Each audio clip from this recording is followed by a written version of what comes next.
Here's my plan, right? We're going to deliver our exploit via SMTP as email, right? It's going to live on their mail server till the admin's clever enough to read it. At that point, we're going to exploit as pine. Pretty good plan. Connect back shellcode out to us listening on the public internet. Going to escalate some privileges, drop our nicely prepared rootkit. And then from there, we'll Trojan his SSH up good and proper, snip his keystrokes, wait till he logs into the database server. Yeah, it's all good, right? All good.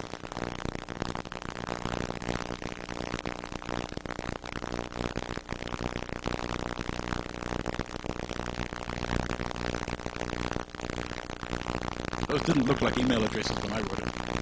Alright, anyway, so, got a brand new Pine 0 day, run it through our mail spoofer, send him something he's got to read, right? And that looks like a compelling piece of email to me.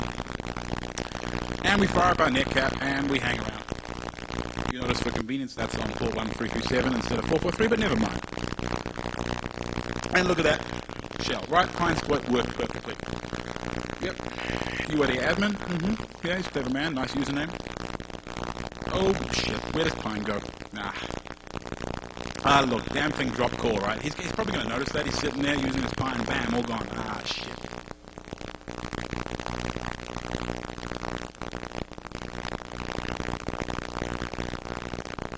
So at this point, you know, he's probably going to spot us. Hacksaw.com, pretty poor choice of reverse, I now admit. And, yeah, look at that. He started above shell. He's going to start rummaging around where we're going. Shit.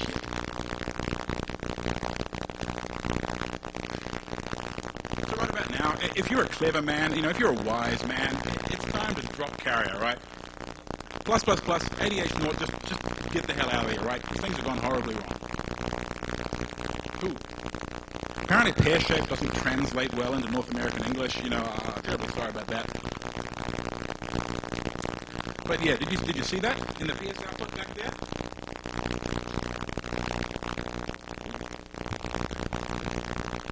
What the hell? Look, SSH session root at their name server. That sounds pretty good, huh? Pretty good. I like that.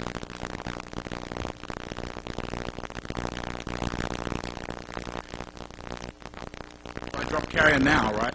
I'm never going to get a chance like that, right? Man, I really wish there was a way I could get to the other end of that SSH session. It's authenticated. It's already root, right? I don't even have to goddamn root the box. All I gotta do is get down that SSH session, man. Only there was a way.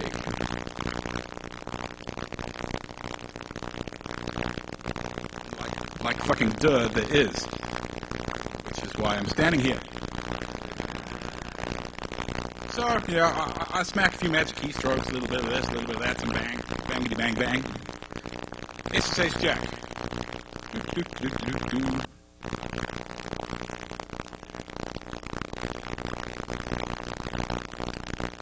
Just like that. Anyway, yeah, so my name's Metalstorm. My mum calls me Adam, funnily enough. I'm from New Zealand, which is why I sound a little fucked up. For those of you who are not familiar, right, it's a very small island with kind of like less people than any city in the entire North America. And yeah, we have lots of sheep and apparently hobbits. I haven't seen any right there aren't. Let me tell you right now, there are no hobbits. Right? There's no hobbitses. They don't have preciouses.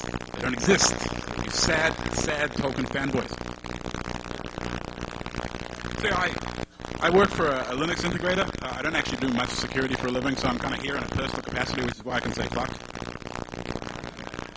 In the past, I've been a corporate or security consultant. I've done network engineering. I've done all sorts of stuff.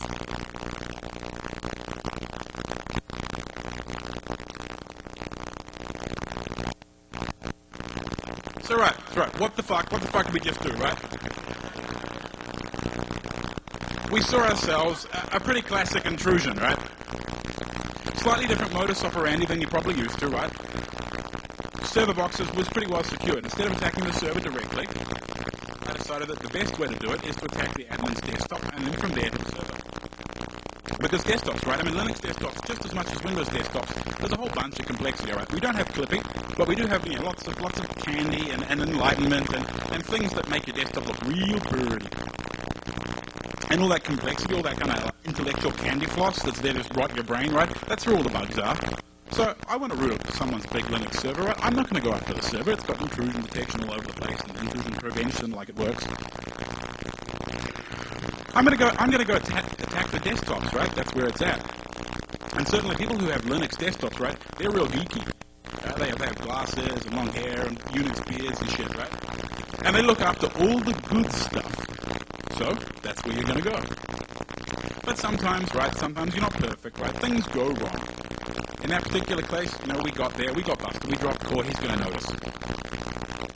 So, you can drop carrier like some sort of little pansy. Or maybe, you do something a little different, display some adaptability, something a little new.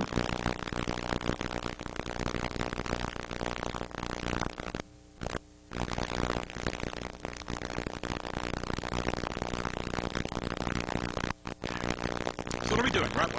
When you hack something, what do you do? What are your goals? Well, generally privilege escalation. That's pretty important. And why is it important? Generally because it's the only way you can get in there and kind of consolidate yourself. Make yourself stealthy. When you root a box, you're probably going to be there for a little while because you have to do a bunch of reconnaissance. You have to figure out what you want to do next. Very rarely do you ever just get root on the box you want. People don't give you out root shells in the database boxes quite as often as they used to. So yeah, you have to do reconnaissance, right? You're usually on your way. There's kind of another thing you could do, right? You could do it guerrilla style, right? You walk in there, you get what you want, you get the hell out real fast. And that saves you a bunch of time and effort. And I like displaying adaptability, right? That's the big difference between all you fuckers and the people they pay to do this for a living. At least the cheap ones anyway, I don't know.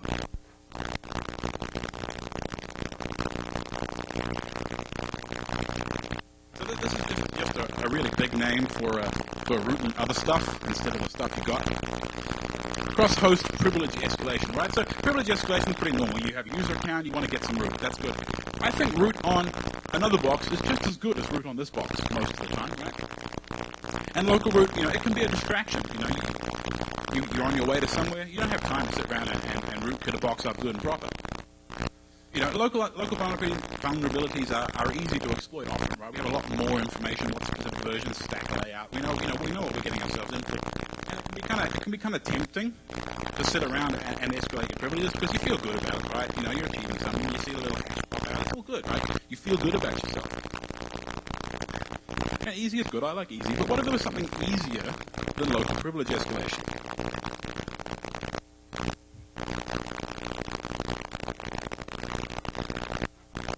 Trust relationships. Yeah, it's kind of old school, I know. People got up here, must be like 5, 6, 7 years ago talking about trust relationships. It's kind of old school, yeah. Mm-hmm. You know the hosts and back when ports were 1024 were just magically root. Back when people exported /read-write to the entire world. That was good, right? We're just a bunch of long-haired Unix hippies, right? We love each other. It's all good. Let's just share. My disk space is your disk space. It makes you feel good, right? It's old school. You feel like your mummy's tucking you up in bed. It's good. It's good. But we called that hacking, right? That's just embarrassing, right? That wasn't hacking. That was just mounting stuff. How many of you watched, was it Unauthorized Access, where Simple Nomad goes like mount, and he's a hacker? Sorry, if you're in the room, sorry.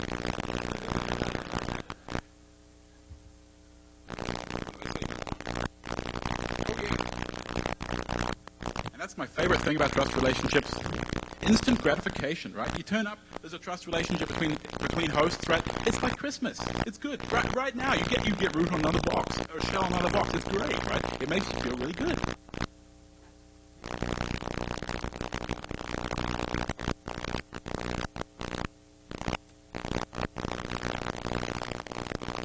So traditional trust relationships, right? I call them non-transient trusts for no reason other than that I'm obviously about to talk about transient trusts.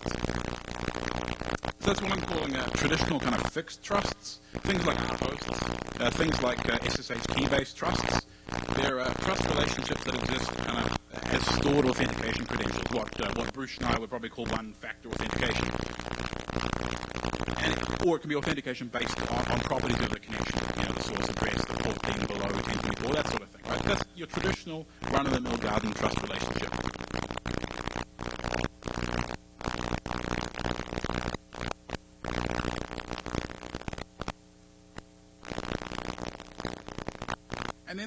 this trust relationship which is transient, which trust relationship that exists only for a period of time.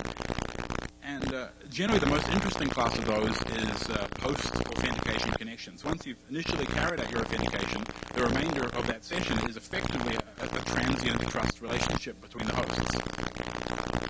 Unless you personally authenticate every single packet you send, then you have to accept some sort of transient trust relationships between hosts.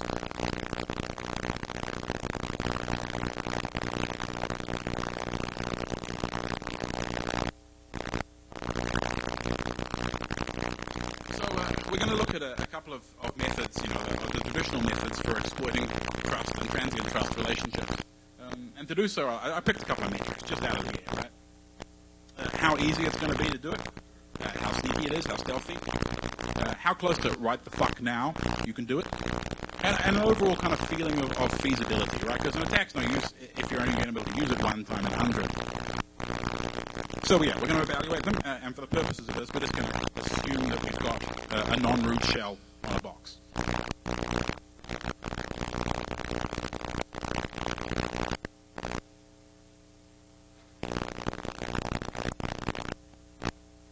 Right, so your traditional non-transient trusts, right? It's pretty straightforward. Our job is to impersonate the credentials that are used to authenticate that connection for trust, whether it be by coming through the trusted box, using stored key material like the SSH trusts, or by spoofing. And that's pretty straightforward, right? That's easy. Everyone knows how to do it. It's pretty sneaky, right? No one knows that you turned up, sorted it with a trust, and abused it, right? It's pretty damn good. When? Yeah, right now, right? You turn up, you find a trust, you're gone. It's all good. But overall feasibility, yeah, it's not so good, right? How often do people still rely on ports being below 1024, right? Outside of like bank environments or whatever. Not that often, unfortunately. So you don't see this, which is a pity, because I like it.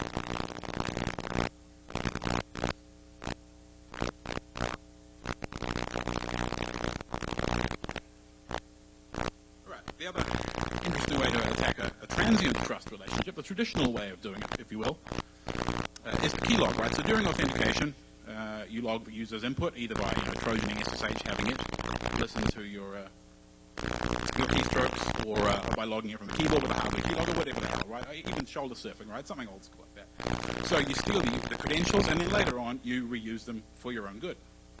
Right? Classic technique. Easy, hell yeah. Everyone does it, right? It is the standard way of getting from one box to another. Right? Stealthy, sure, you do it right. You rootkit the box up, you trojan it, all good. This is the downside of this, is you have to wait for them to log back in, right? And say, like in our example earlier on, right, you're about to get busted. So if you now go ahead and kill their SSH client, they're not going to reconnect, right? They're wondering where the fuck Pine went. So yeah, that's not so good. Overall feasibility, though, it's a really good technique, right? It's kind of the gold standard. It's what everyone does. You can always fall back on a keylogger, right? It's all good.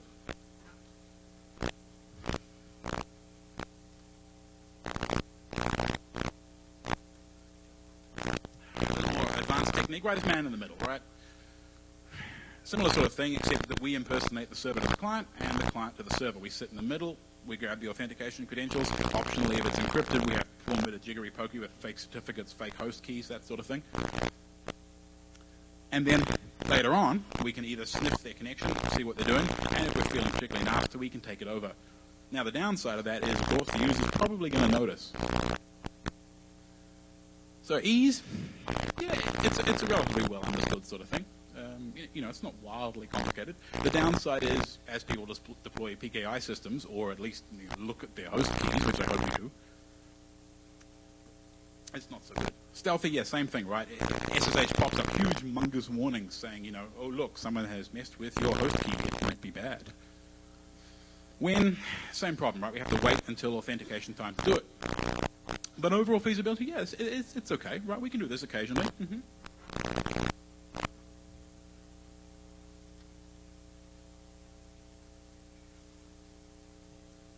Now this is kind of old school, right? The TCP hijack attack, right? You take a running open post-authentication connection and you bust open some sequence numbers and you hijack it, right? This is old school. It's been used quite famously by Mr. Kevin Mitnick. But unfortunately, when you go and do it, oh yeah, the users notice, and look at them. That does look like Shimamura, don't you think? He looks pretty pissed. He's got two exclamation marks next to him. That's how you tell. So yeah, these days not so good. People have decent, hopefully, random number sequence generation. And yeah, it's not so stealthy. But the plus side, right, it has all the properties we're looking for, right? We can do it right now. Open connection. It's got the credentials we want at the other end. We can go and steal it. All good. But the downside is, yeah, overall feasibility, not so good, right? You're going to need raw sockets. You're going to need promiscuous interface to try and see the sequence numbers if you're not going to be doing it blind. Doing it blind these days is not as easy as it used to be. So yeah, I like it, right? I'd like to be able to do this, but it's not always feasible.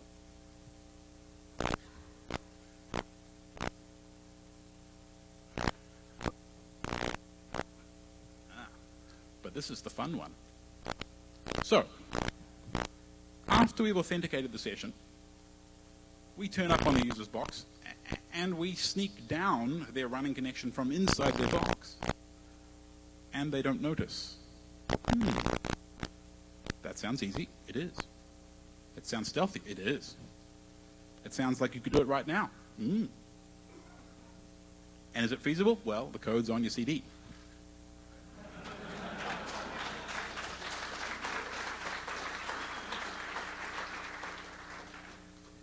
Say what? Yeah, hijack the application. Why not, right? It is slightly different, right? It demands slightly different methodology, right? When you're going to hack someone, normally you hack them, on a public holiday, on a weekend, when they're getting married, something like that. Here, what you're interested in is maximizing the number of open post-authentication sessions for you to sneak down. So really, what you want to do is you want to turn up during peak time, right, the middle of the day when everybody's right there at their desks, and then you want to sneak in and take their root right out from under them without them noticing. Right? Just daylight robbery. And the funny thing is, right, it's not even that difficult, right? This is just a party trick. I mean, all I did, right, was I thought, there's a lot to be learned from kind of old school DOS viruses. There's a lot to be learned from things we've done in the past. And this is just creative reapplication of the same tricks that, binary reverse engineers and virus writers and all those sort of, kind of sneaky fuckers have been doing for a while.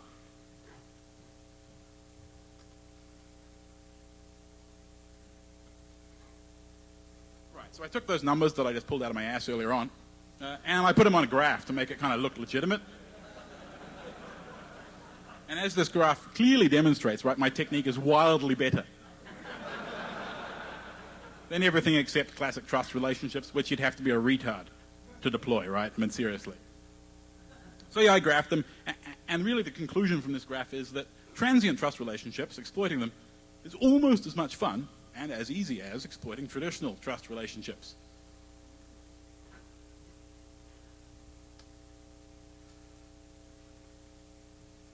So, for your hijacking pleasure, I present to you my SSH jacker.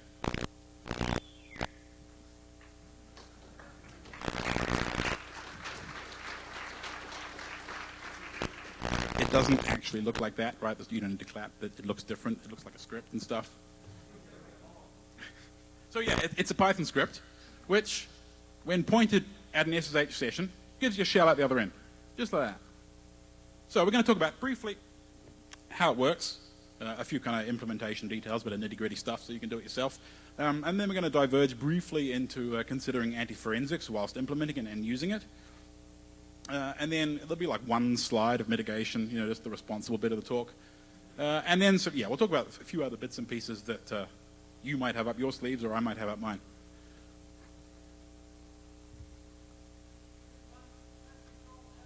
Control L, you reckon, huh? Full screen. Hey, that's pretty futuristic. Wait. Control L, you say? I'm not familiar with this commercial software with the two buttons and stuff. I'm kind of a one-button sort of guy. Hey, that's pretty sweet.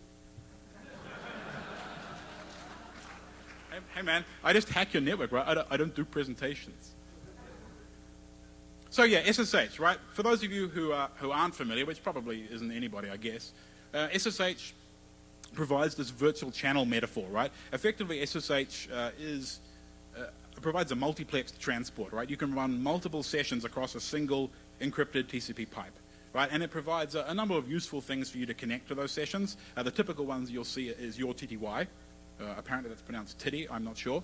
A shell for you to talk to on the other end of your titty.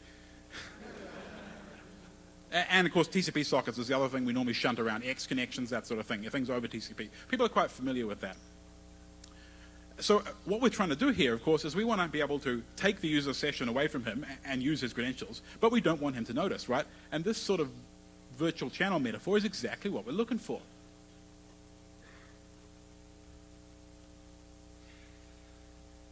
So how does it work, huh? Well, we're going to take the features provided by SSH, and we're just going to use them for evil, right? That's what Hacking's all about, right?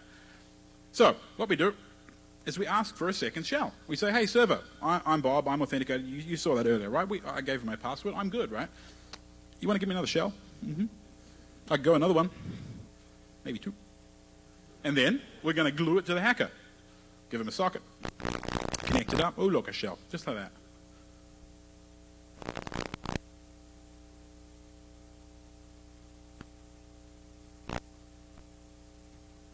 So, using Python and a little bit of debug trickery, we go ahead and we ptrace attach to the client process. Now, this implies, obviously, that you need to be able to ptrace attach. So, obviously, you have to be root, or you have to be running as the same user, right? And that's not as stupid as it sounds. You think about all the Firefox bugs we've had lately, right? Admins who run Linux on their desktop are almost always going to run Firefox. There's been a few Firefox kind of zero-day run code sort of bugs. You turn up on their desktop, you find every running SSH connection, you jump down them.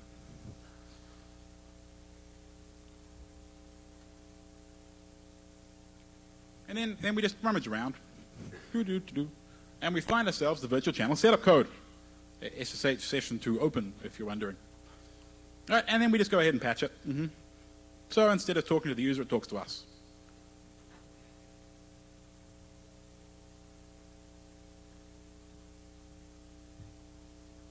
And then we run it.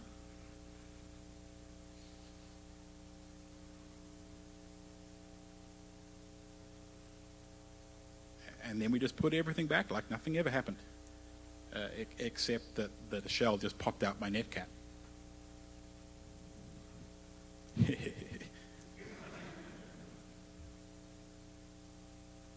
So yeah, this is, I like to think, this is the sort of thing that your mother warned you about, right? Hackers, we're sneaky. Sneaky. Oh, well, one of you guys is sneaky, the guy earlier on, yeah. Right, we don't just install LK4 anymore, you know, just Trojan ourselves LS and stuff, right? That's kind of boring. And we don't install BNC, because who cares about IRC? That's right, IRC's crap. Except the older ones that get caught, they're always running egg drop bots and crazy shit like that. And yeah, good hackers, a little bit of creativity here and there. Maybe they'll do something new and interesting like jack your SSH connections. And if you hire some pen testers and they're good, maybe they'll do it too.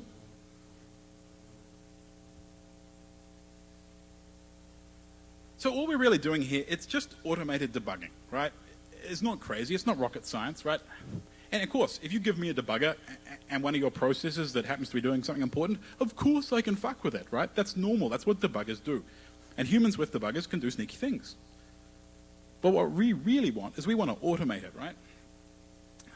We want the sneakiness of a human and the speed and portability of a script. So that's what we do.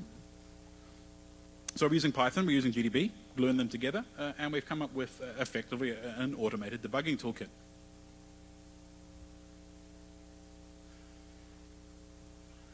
Of course, one of the downsides about this, and you know, if you've done any binary reverse engineering, is that debugging binaries when you don't have any symbol information is not really debugging, right? It's not fun anymore. So you have to do a kind of a bunch of tricks that normal reverse engineers, people who are doing binary analysis, have to do. And we'll talk a little bit about that in a second.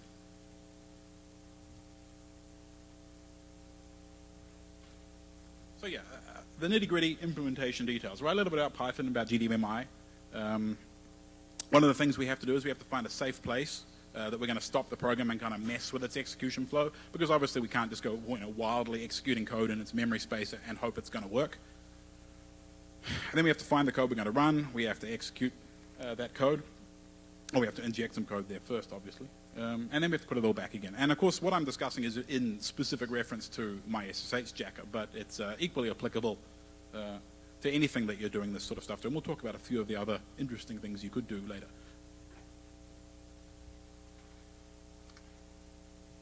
So yeah, GDB is the GNU debugger, for those of you who aren't familiar with it. I'm sure you've heard of Richard Stallman, right? He writes some good stuff. One of them happens to be a debugger. It's pretty cool. And GDBMI is its programmatic interface. GDBMI is actually pretty suck. It's about half implemented, but it's good enough. So yeah, I went ahead and just wrote some Python bindings for it. Implements, pretty basic functionality, but enough to get the job done, right?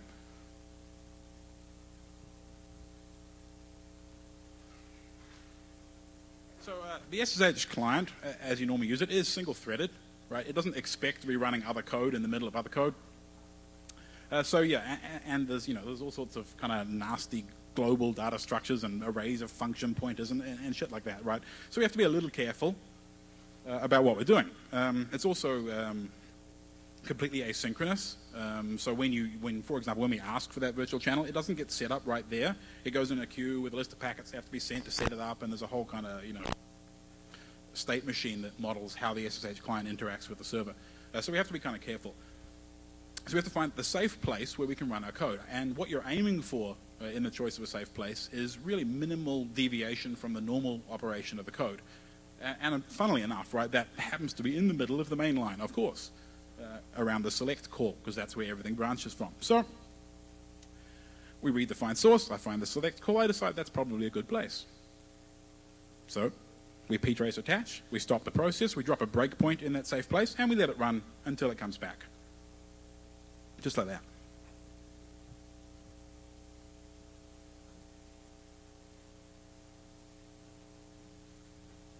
But where is select? Normally, right? Normally if you're debugging something, you just go, hey, GDB, where's select? And it goes, yeah, over there. It's all good. But we don't have any symbol information, so we have to do a little, work backwards. And this technique is very well understood. Everyone does this sort of thing. So where does select come from? It comes from libc. So how does it get in there? Well, the loader puts it there. Where does it put it? It dynamically links it into our address space. So we ask, where'd you dynamically link it? It says over here. That's all good. And then, we have to rummage around in the global offset table, find it in there.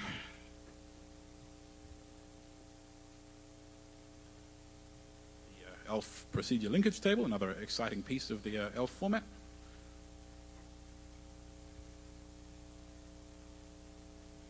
And then we rather boringly rummage through the code segment until we find a piece of code that calls that PLT entry.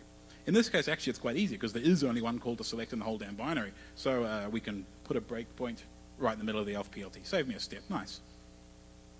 So yeah, now we found select.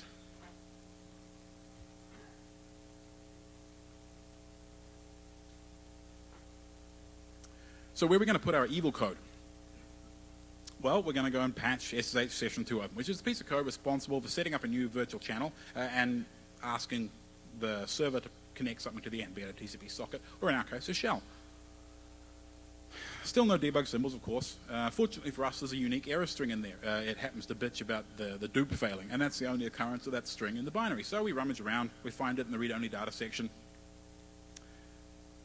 and walk the code segment looking for calls to that, right? Now we know roughly where we are in this function. Nice and easy.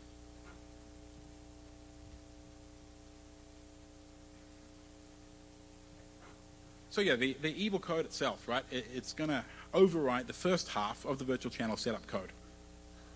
We're going to save the registers, we're going to save the flags so we don't fuck things up too much.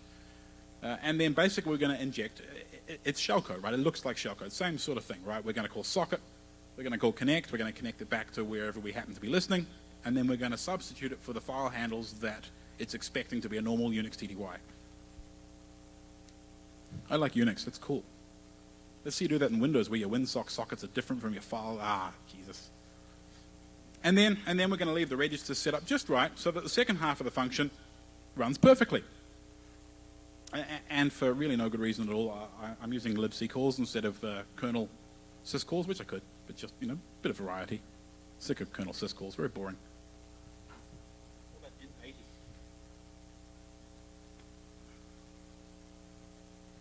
So yeah, why all the effort, right? Why do we go to so much effort to override half a function? Wouldn't it be simpler to just have a piece of code which we've already compiled, which happens to set up virtual channels, and we'll just kind of copy it into its address space and run it, right? That would be a lot more straightforward. Yeah, it might be. But one of the really suck things about that is you have to link it by hand with no symbol information, right? Which, if you've tried, is not fun, right? That's not a fun game at all. And so I thought maybe it would be easier to just let the bottom half of the function, which contains all the symbol references, just let it be and inject stuff up the top to take advantage of that. It's particularly nasty for SSH because it has this whole kind of, you may remember from programming classes or whatever, this data-driven metaphor, which was popular kind of late 90s or something, where you have like wild arrays of function pointers and you just let the data index into them and right, that's pretty yuck to have to reverse engineer on the fly. It's especially tedious if you have to do it for every binary. In this case, we actually patch it up at runtime to make sure that the shellcode we have will run in this particular environment. And you'll see actually it's surprisingly successful.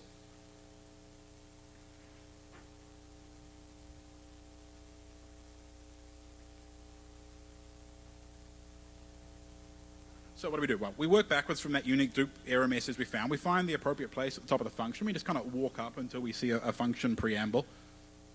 And then we learn a few bits and pieces, like how big the local stack is, and we patch in the command line parameters so it's user-friendly.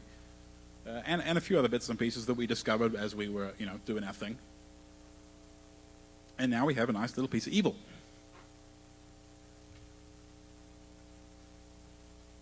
So yeah, let's wedge it in. Back up the instruction pointer, so we know where we were. Back up the old code that we're about to overwrite, stash it somewhere in memory. And then we go ahead and just inject our code. Now it's going to take care of a few bits and pieces. We've got a breakpoint at the end to catch it when it's finished. What do you think we're going to do next?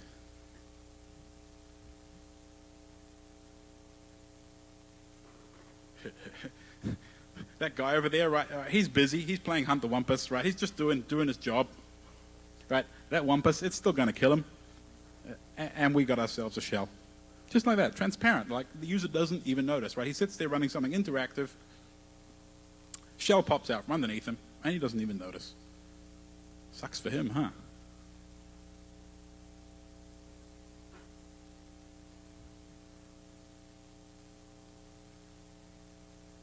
So maybe you're going to go home and jack yourself, right?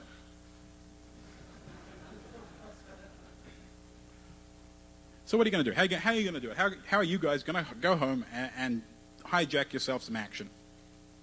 Well, it's pretty straightforward. What I did, and you don't have to, kind of do what I did, of course, is I wrote the hijack code in C first, makes it nice and easy, compiled it up, and compiled it actually directly into SSH, because I wanted to prove that you could have two shell sessions down in SSH, and you can.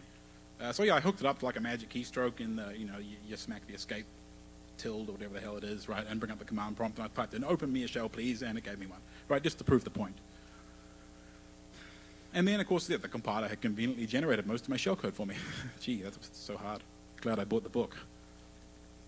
And then I went ahead and implemented hijacking for a binary that had debug symbols. Make it nice and easy, just to prove that I get the code in and out of memory, in and out of the half of the function, nice and easily.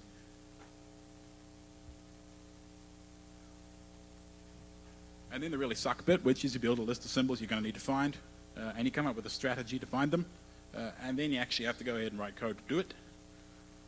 And then, oh look, jack your friends, fun and profit. And then if you're really nice, right, you package it up for the security consultants, put some 3D, some spinny round, a few little whoosh. Maybe do it in Flash, I don't know.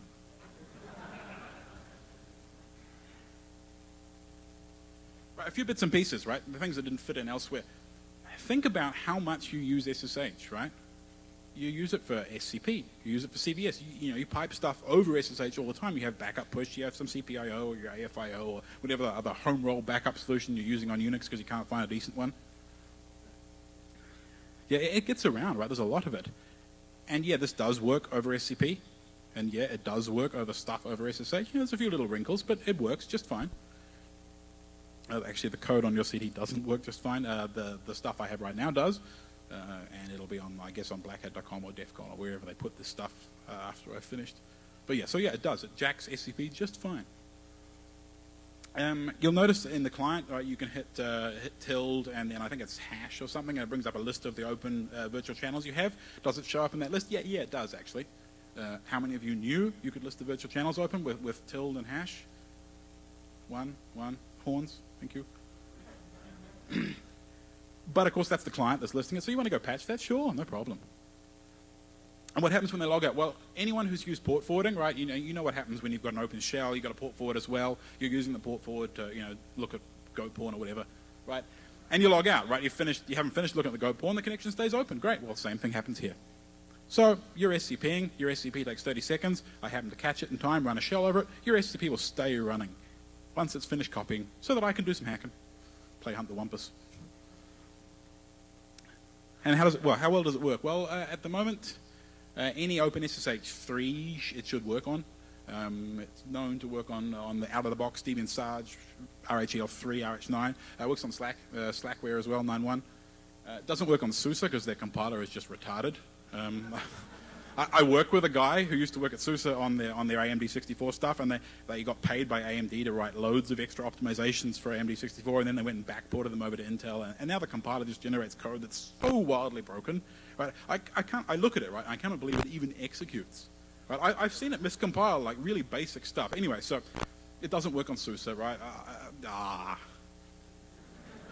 I'll get around to it. Right? I'll probably just write some one-off custom code that's going to work on SUSE because the magic heuristic stuff that works on everything else doesn't work on their compiler. Silly SUSE.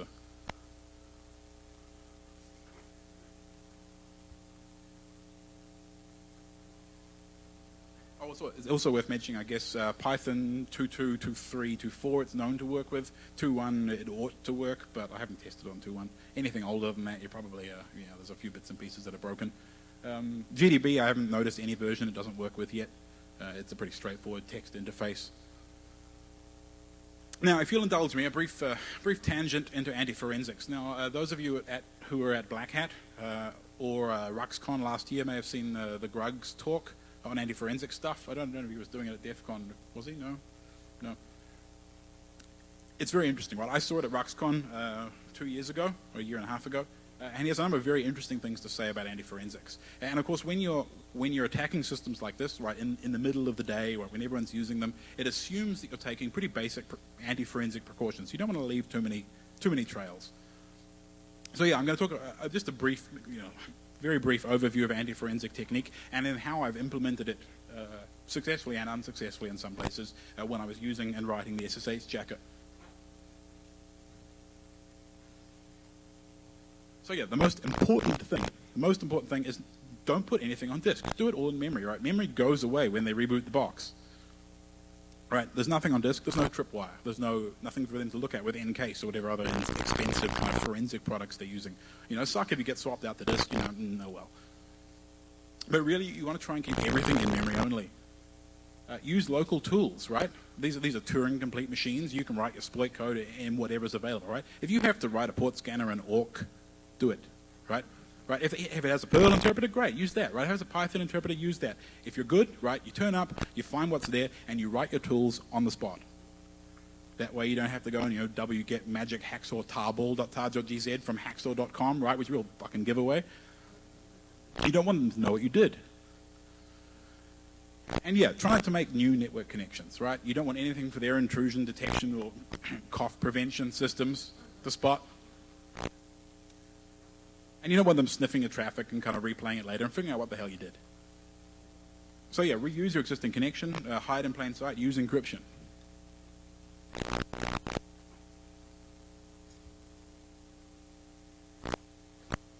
So yeah, how well do I do? Well, we do use general purpose tools, right? GDB is pretty general purpose. I mean, if you turn up in a box that doesn't have GDB, maybe it's not such a giveaway to go ahead and install it, right? And maybe you're just helping, right? You're just doing a bit of administration for them.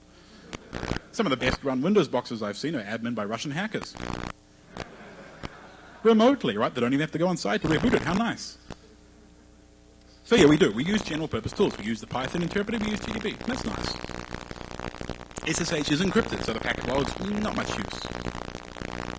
And yeah, our new shell that's going across the existing SSH connection, right, there's nothing new there. There's no new connection for any intrusion detection or things to spot. Nothing for them to log, right? Not very interesting. So that's good. We're looking okay so far. And yeah, where do I suck? Well, Python code lying around disk, not very elegant, right? I got to copy the script across, and then I got to go Python, SSH, Jacker, yada yada, right? That's not very nice. There's a script lying around for them to look at. Even Python bytecode lying around, you can turn that back into code pretty easily. And of course, the other problem is we have that connection coming from the SSH client out to, our netcat, which has its TCP connection with the shell on the other end, right? That's a new connection. That's not so nice. And yeah, it's in the clear as well. So obviously, if I were a cunning man, if I were a patient man, I would have implemented SSH connect back, right? Because all the code in the client is there, right? We could just SSH out. That would be nice. I haven't done that yet, sorry. But if you happen to turn up over SSH, right? So say it's the second box you've routed in a row, right? And you just came in across an SSH connection. Why don't you set up a port for it? Bring it back down like that. That would be a pretty good idea.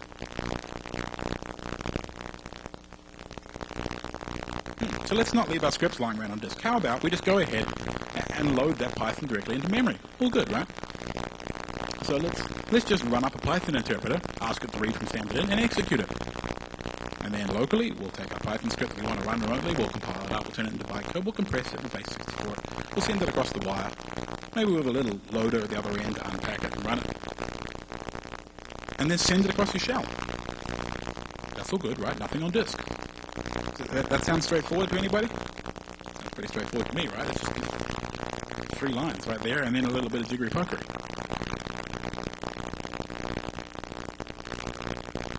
All right, I know you want a script. You want scripts, don't you, right? Okay, I wrote a script for you, make it nice and easy. It does all of the above, right? So map a load, you pass it a Python script, a list of Python libraries it might require, command line arguments, packs it up, sends it across, runs it. You give it a shell on the remote end, it knows how to do the rest. And then if you're really cool, right, hack and screen. Screen's really neat.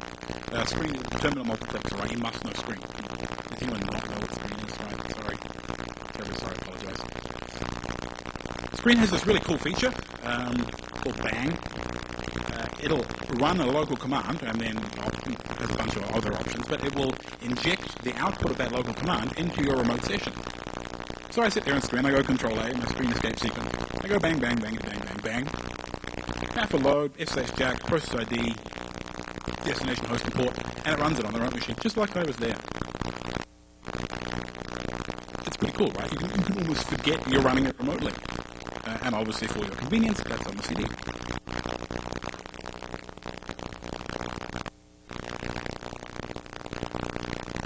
So what else could I do? What else could I do with this? Well, it would be nice to actually generate the shellcode on the fly, right, with an assembler. I didn't get around to writing an assembler yet, and other people have already written perfectly good ones, even in Python, right? Most devs. It doesn't have a lot of documentation, so I read through it, but yeah, I haven't implemented that yet, sorry. Yeah, pure Python debugger, that would be cool. What other protocols have virtual channel infrastructures and are used on clients? Lots, especially poorly patched thin clients. MSRDP, Citrix. I've already had a chat to some people who like hacking on Citrix, and they're pretty keen on this idea. Right, Citrix has got a virtual channel infrastructure for running, drive mapping and COM port mapping and all the other crazy shit that you pay money for. What's wrong with X, right? Yeah, and all manner of things, right? I mean, once you have an automated programmatic debugging toolkit, you start seeing all the things you can just beat with that hammer, right? It's a really cool thing to have in your toolkit. You can start, you can have it disassemble stuff on the fly, figure stuff out and patch it, right? All programmatically, it's cool.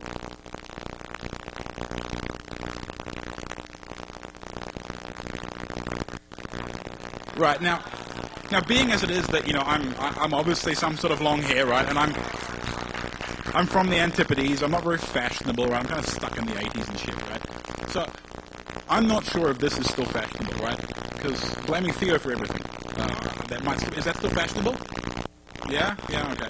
Unfortunately for me, it's not Theo's fault. Sorry. It's actually a feature of all things. Right, the SSH protocol specification says it's just fine to have multiple shells on the other end. In fact, it's a requirement. Right, that's pretty cool, huh? I hadn't really thought about it before, right? My SSH client, right, you type SSH, you get a shell, that's all there is to it, right? But now imagine like a graphical client, like a tabbed client where you have multiple shells, right? Why not, right? It's a good idea. So yeah, it's a feature, right? If you could get a shell from the server back to the client, right, that would be a bug. Unfortunately, Theo took care of that. He's a good dude. Same with unsolicited port forwarding. If you could port forward from the server back to the client without it asking you to do so, that would be a bug also. But no, it's taken care of. I haven't looked at any other SSH implementations, because SSH is, the client and the server are very, very similar in functionality. They both have to deal with this multiplexing and demultiplexing. Generally, most people write that code once, right, and use it in both a client and a server implementation. So you have to be pretty careful. So if I were you, and you're using a funny SSH server, like one of those crazy Cisco ones, I don't know. I might have a look at that. It'd be funny if it worked, wouldn't it? But anyway, so it's not OpenSSH's fault. Please don't send me bug reports. It's not a bug. Blame me instead. I don't want Theo to, kind of ring me up and harass me, kick my ass or whatever. But yeah, OpenSSH is cool. For the record, OpenSSH is cool. I like it. Big fat bloated piece of crap, but I like it. I use it every day.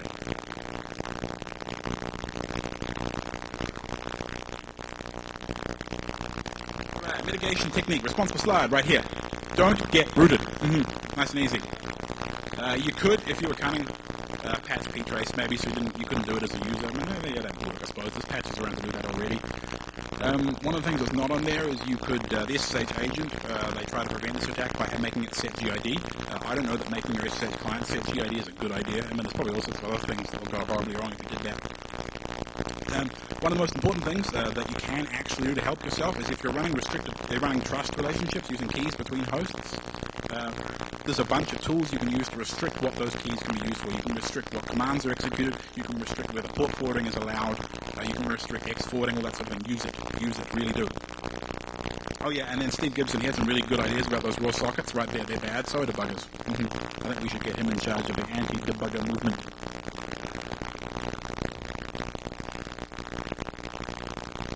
Why do you care? It's just a party trick, right? This is just like keylogin but fast. That's all, right? It's not wildly 0 day. If you get rooted, you're screwed. You knew that. Rich desktops, yeah, it's a good way, right? Attacking desktop machines that are filled with complexity is a very good way to get to well-protected servers. And especially Linux admins. Anyone running Linux on the desktop is probably looking after interesting stuff. And yeah, try it against RDP or ICA. That could be interesting.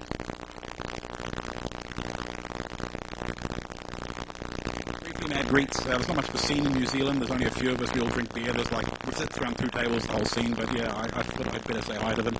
And GNU Spice, he gave me my first security book a few years ago. He's a good dude. Oh yeah, and there was a few talks at RuxCon that were interesting. The ELF, Sean Clow's ELF encryptor, right? That's some crazy shit, right? Go read that. There's like symbiotic, p-tracing processes that take memory in and out of each other and unencrypt. It's crazy. Go look at it.